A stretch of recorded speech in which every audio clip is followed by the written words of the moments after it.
Assalamu alaikum, my brothers and sisters. Peace be upon you. Welcome to Minutes to Paradise.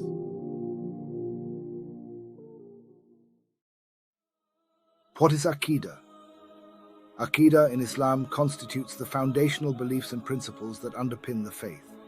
It encompasses core doctrines essential for a Muslim's comprehension and acceptance of Islam. Central to Aqidah is the affirmation of Tawheed, the oneness of God alongside beliefs in angels, divine scriptures, prophets, the Day of Judgment, and predestination. The term Aqidah derives from the Arabic word aqd, meaning knot or bond, symbolizing the unyielding beliefs that bind the Muslim community together. Rooted in the Quran and the Hadith, these beliefs serve as a cohesive force within Islamic theology. Aqidah not only facilitates understanding of the spiritual and metaphysical realms in Islam, but also fosters unity among Muslims, providing a shared framework of belief.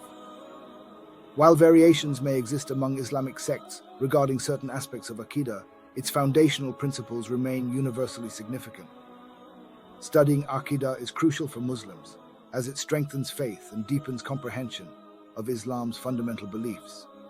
By delving into Aqidah, believers can cultivate a profound connection to their faith and solidify their spiritual foundation.